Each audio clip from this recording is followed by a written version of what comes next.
In our level 2 bonus video, we got to see 20 really interesting and fun things go up for sale on eBay, but how'd they do? Let's find out now.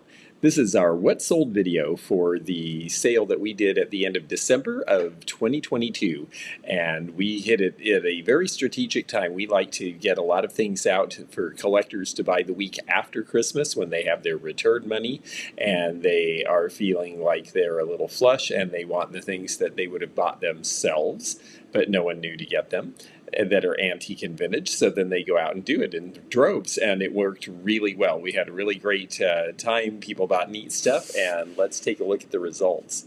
Okay, first of all here, we have this great guy. This is the Devar piece here. I'm going to enlarge this. Yes, this is this Japanese Nodder bee saccharin jar. The bobblehead, it went for $62. That was actually a pretty good deal for somebody. I've seen these go even higher, but it did get 4 bids. Has that nice mark right there, and just a really cute piece. I sold a bunch of other pieces from this collection in one of the malls as well, and at a show. So the pixie wear and related things, very, very popular right now. This went to a regular viewer, and I was so happy that she got it. This went for $31, which I thought was a very nice price. It's Waterford, so you know it's good quality. I just have such respect for their crystal. It's this lovely little heart. This was from the 70s when a lot of companies that were known for making other glass and ceramics ended up making jewelry as a sideline. So that went for a nice price. And when I say it went to a viewer, a lot of the things that I sold this month did go to viewers, because a lot of you folks are level 2 or level 3 members, and if you're a level 2 or level 3 member, you get to see the 20 items that are going on eBay first as they drop as a bonus video. And so that is why a lot of times members end up buying these things, because they get to know about it first. So if you're interested in that, click the join button or check for memberships in the description of any video. Okay, so Dolores Lee Pickles. I was so pleased. This went for $61. This was about 4 times what it sold for when she was still alive. And I bet she'd be very glad to know that people are really interested in the history of women's sports and women's baseball. She was pitching for Rockford over 40 years before she signed this baseball in 1996. And I just think it's really great. Of course, they were made popular by the movie A League of Their Own, and what a cool piece that is. So it did better than I expected, and it actually went for only $8 less than George Brett sold on eBay. So I thought that was pretty good.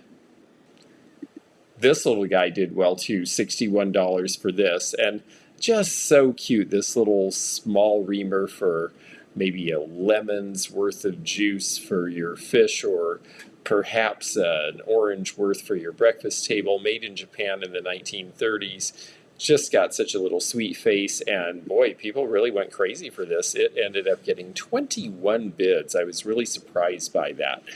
So this did a lot better than I expected, but it was really cute, and cute is selling right now. Whimsy, definitely popular. So that was a great thing to put out there, and I was really glad to see how well it did. This I thought would do well, and it did. 20 bids, and it went for $57, which was about as much as I thought one of these could go for. It is pre-Prohibition from about 1910, and it has the tale of a Jewish wine and liquor store in New York, written in English and in Yiddish. And that's the reason I figured it would do well, and it really did. So that was a great surprise, considering this was just something that was found in a junk drawer. These also did well, 16 bids. They went for $43, and the gal who got them was so excited because she said they reminded her so much of her childhood. They're often called the Humpty Dumpty men. They are just great. They're Occupied Japan from the late 40s and early 50s. There's the Occupied Japan mark on there under Ardalt. And there's when you take the pieces out. So it's 3 pieces, the 2 little egghead shakers, and then the little places for your poached eggs. Great little set, $43. Again, a wonderful price. I was very excited by how that did, and I was very excited that the person who got it was so excited. Now, this one, we actually had someone buy 2 items. One person got both of these. This is the George Jensen sterling piece, and they got a fair deal on this. You can see the sterling Denmark and the George Jensen label on the back. This pattern is known as cactus.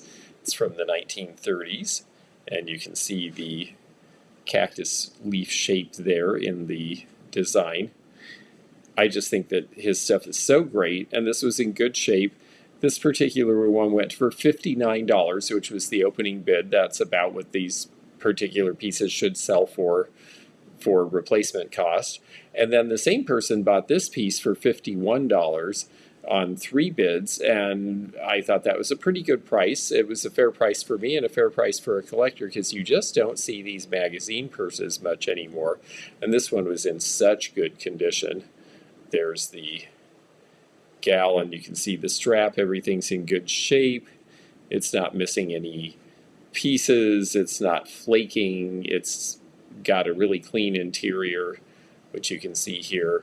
So it was a great piece, and someone got both of those pieces sent to them in one box, which is great, because combining shipping, well, that makes it easier, and that's part of the reason I like to do 20 items at a time, because I figure we might get combined shipping, and we actually had 2 cases this month where we ended up combining shipping. So that helped the customer, and it also helped me, because the customer and collector can bid a little bit more if they're not paying as much to ship it. This did well enough, $41 on 4 bids. I got this out in the middle of nowhere in Appalachia.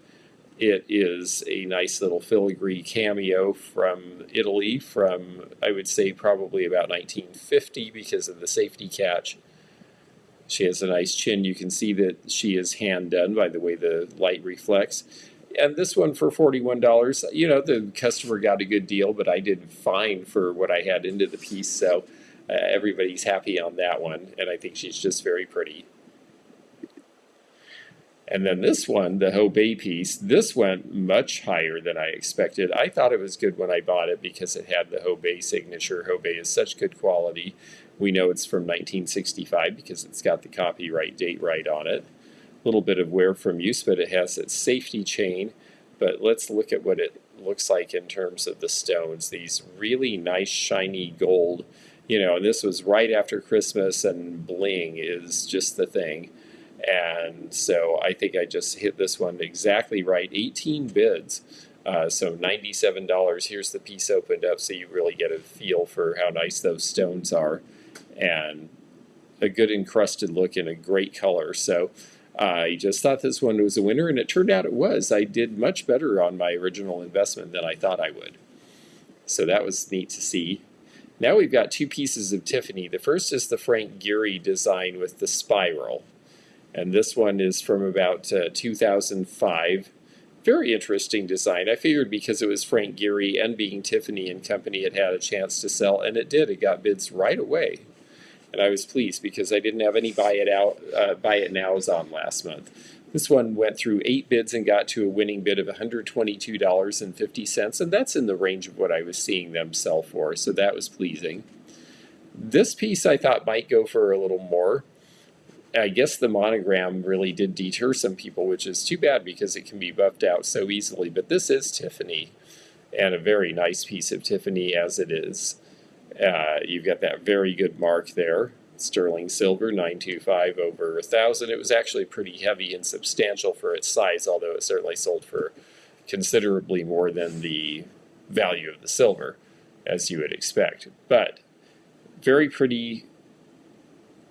$140 on 3 bids. That was certainly a good enough price to let it go. I was thinking it might get between $150 and $225, but you know what? I'll take $140. I was very pleased to sell that. Now this piece I thought would only sell to a European, because there's a few American kids who know these, but mainly European kids seem to have grown up to be European collectors of these Paula toys made in Italy. And sure enough, the Alfa Romeo, which I will get a blow up here for you. This piece ended up going to Germany, and I think that's why I only got $11, because it cost $27 to ship. So the person actually paid $37 for it, which is about what I think these go for. It's just an interesting thing to see items that would do better in Europe and to see how much of the value you lose when you have to ship internationally. Some things are worth it, and some things, well, maybe not so much, or maybe you have to have an entire lot of these all at once to make it worth sending like that. This did well. This was the Marine Corps charm bracelet with all of the divisions, including one that was disbanded at the end of World War II. So that gave us a little bit of information in terms of dating this piece. And it just had a good look to it. I figured somebody who had a connection to this would buy it, and there were a lot of people interested. Again, this went better than I expected, in part because the sixth here was inactive after 1946, and the fifth was only reactivated for a few years during Vietnam. So you've got a couple that are a little more scarce and have a history that is past history. And so because of that, I think that's where you get into some better valuation. The Camillus U.S. Army knife, while we're on the subject of military, now this one was in 1987, so relatively late, and I could only clean it up so much, but it still got a bid of $20, which is right at where it should sell, so I was very pleased for that. I would have taken it to a show and probably sold it for about $20 as well, but I wanted to put it online so that we could see how it did there, and it sold for $20 plus shipping, so that was fair enough as far as I'm concerned. Now this piece was really neat. She is just so sweet. She has this very cute, innocent face, and she's ready to have Coca-Cola with some gentleman who we cannot see. I think she's just got such great 1950s look. The colors are good, the condition is good, and that's the reason that this one did not have any trouble getting $51 on 4 bids. I needed to come out with at least $50 to double my money, and I got $51 and was satisfied with that. The cardboard is just now starting to really be collectible. People used to avoid cardboard because it was easy to damage. That's also the reason that they're starting to collect it, is because all of the metal stuff that was harder to damage is in collections and going for really big money. This piece, the Fenton Black Carnival, anything in the black is selling for me now with the Fenton Carnival. Anything in this color, even the most regular piece that they made over and over and over. We are definitely selling anything that we find in this color. It's really a very, very dark purple, black amethyst glass that they use as the base, but such a nice effect. And let me see if I can get this one to come up for you. Okay, and we'll go to the third one. There's our Fenton logo. No number in there, so we know that that is before 1980. There would have been a little 8 under there in the 80s, a 9 in the 90s, and a 0 in the first decade of the 21st century. Mark Belair, I just think this thing is so great. And I had a regular viewer say afterwards, oh, I wish I'd been around, I would have bought that, and I would have paid more than you got for it. And I think someone got a really good deal. And I think they're right. I think someone did get a good deal on this at $56. It got 7 bids. I could certainly have seen it going up into the $75 to $100 range potentially, and some of these have.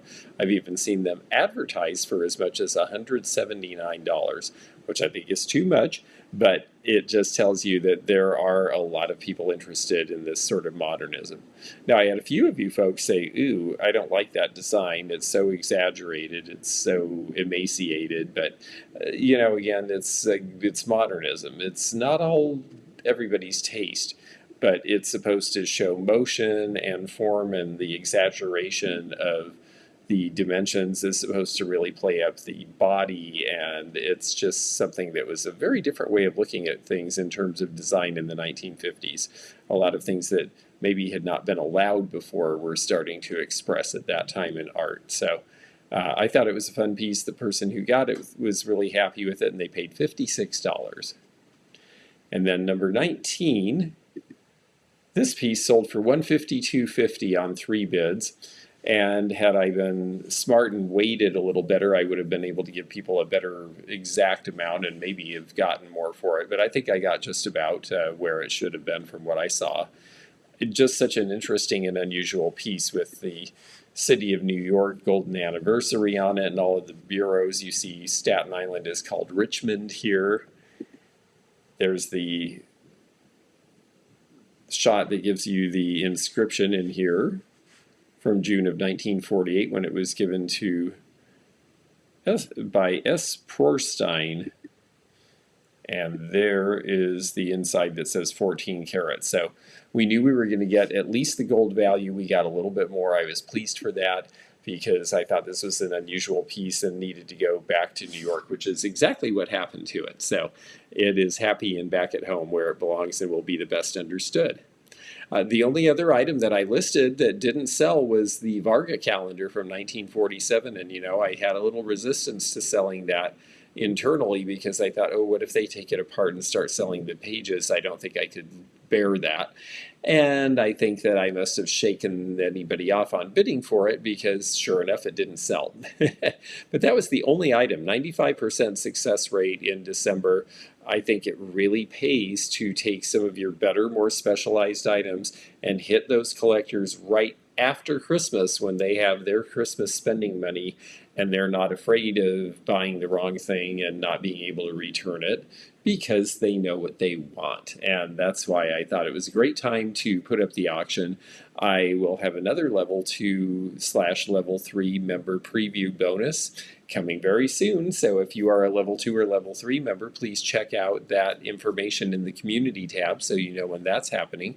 And if you're not a member on that level 2 or level 3, well, you'll get to see it eventually. We do release it to everybody after the first groups of members have had a chance to see it first. But they are the ones who will get first access to some of these items. And this month, some of our items are going to be listed as buy it now.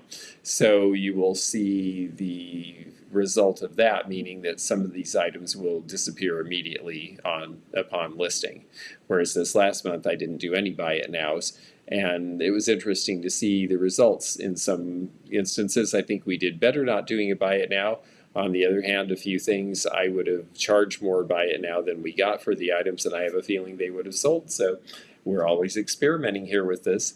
Thanks for joining in on our experiment. Have fun with this video and watching how the next group of things do. And thank you so much for all your support. If you enjoyed this video, check out this one.